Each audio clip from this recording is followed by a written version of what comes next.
दोस्तों, भारत के कई प्रदेशों से भी ज्यादा छोटे यूरोपियन देशों ने एक समय पूरे भारत को अपना गुलाम बना लिया था और लंबे समय की जद्दोजहद के बाद भारत को आजादी प्राप्त हुई है। और तब से लेकर अब तक भारत ने काफी तेजी के साथ अपने आप को एक बार फिर इतना मजबूत कर लिया है कि आज यूरोप के अधिकतर देशों की कंबाइंड पावर से ज्यादा पावर अकेला भारत ही रखता है।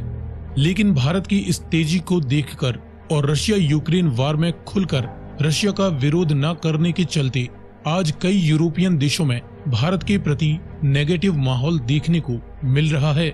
लेकिन भारत ने भी एक के बाद एक अपने ऊपर उंगली उठाने वाले सभी यूरोपियन देशों की बोलती बंद कर दी है।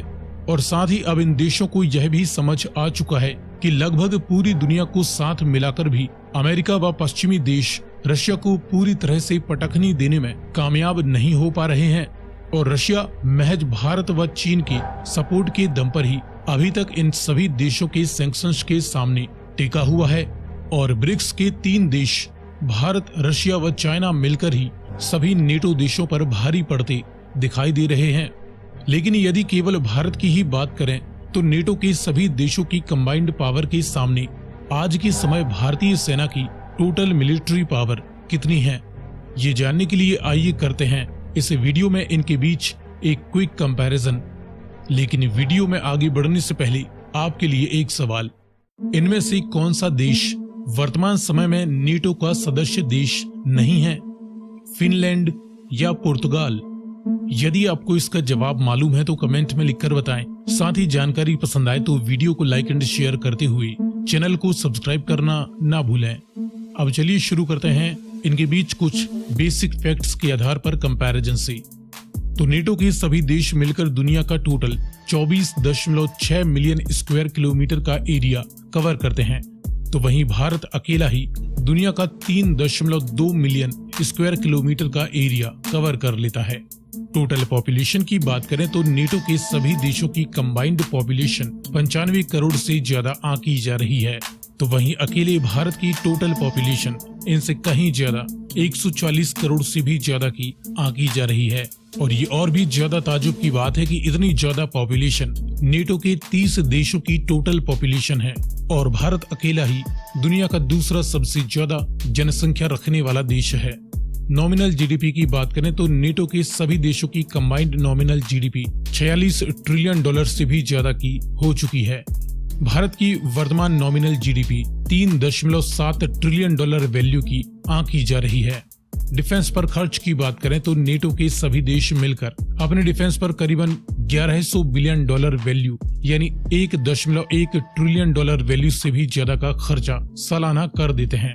तो वहीं भारत अपने डिफेंस पर सालाना 70 बिलियन डॉलर वैल्यू के आसपास खर्चा करता है। इसके बाद बात करें जमीनी ताकत की तो इस फील्ड में नेटो के सभी देशों के पास कंबाइंड तौर पर 30 लाख से ज्यादा की एक्टिव ड्यूटी फौज है। तो वहीं अकेले भारत के पास 14.5 लाख से भी ज्यादा active duty military personnel available हैं। हालांकि reserve and para military forces units लाखों में हैं। मेन बैटल टैंक्स की 12,500 से ज्यादा यूनिट्स सभी नेटो देशों के पास हैं। भारत के पास 4,600 से ज्यादा मेन बैटल टैंक्स मौजूद हैं। सेल्फ प्रोपेल्ड हवेजर्स की 4,600 से ज्यादा यूनिट्स जहां सभी नेटो देशों के पास हैं। तो अकेले भारत के पास 100 के करीब सेल्फ प्रोपेल्ड हवेजर्स बताई जाती हैं। फील्ड यानी टाउड हवेजर्स की 6,200 से ज्यादा यूनिट्स सभी नेटो देशों के पास कंबाइंड तौर पर है। अकेले भारत के पास 3300 से ज्यादा टाउड आर्टिलरीज अवेलेबल हैं।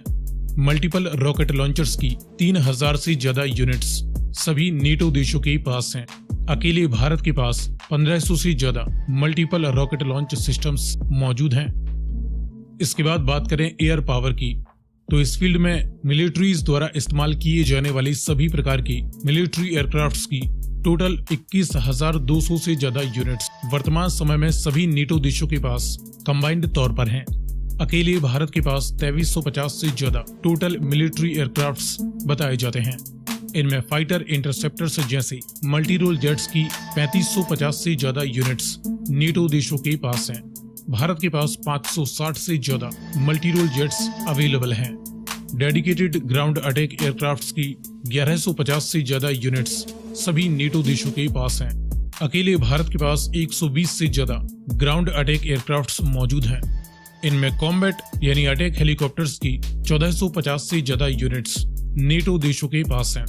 भारत के पास 130 के करीब अटैक हेलीकॉप्टर्स की यूनिट्स हैं। न्यूक्लियर वारहेड्स की बात करें तो सभी नेटो देशों में फ्रांस, यूके और अमेरिका, इन तीनों ही देशों के पास टोटल 6060 से ज्यादा न्यूक्लियर वारहेड्स की यूनिट्स अवेलेबल हैं। तो वहीं भारत के पास 160 से ज्यादा न्यूक्लियर वारहेड्स होने की संभावना है। इसके बाद नेवल पावर की बात करें तो इस फील्ड में बड़े एयरक्राफ्ट कैरियर्स की 16 यूनिट्स सभी नेटो देशों के पास कंबाइंड तौर पर हैं।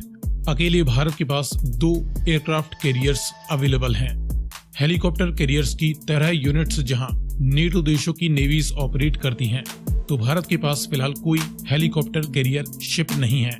डिस्ट्रॉयर शिप्स की 112 यूनिट्स नेटो देशों के पास हैं। भारतीय नेवी के पास 11 डिस्ट्रॉयर शिप्स बताए जाते हैं। फ्रिगेट्स की 115 यूनिट्स नेटो देशों के पास हैं। इंडियन नेवी के पास 12 एक्टिव फ्रिगेट्स हैं। कॉर्वेट्स की 55 यूनिट्स सभी नेटो देशों के पास हैं। इंडियन नेवी के पास 19 कॉर्वेट्स हैं। सबमरीन्स की 140 यूनिट्स सभी नेटो देशों के पास कंबाइंड तौर पर हैं। इंडियन नेवी फिलहाल 17 सबमरीन्स ऑपरेट कर रही है। सो फ्रेंड्स, ये रही सभी नेटो देशों की कंबाइंड पावर के सामने अकेले इंडियन मिलिट्री की टोटल मिलिट्री फायर पावर। आगे आप किस टॉपिक पर वीडियो देखना चाहते हैं, अपनी राय कमेंट में लिखकर बताएं।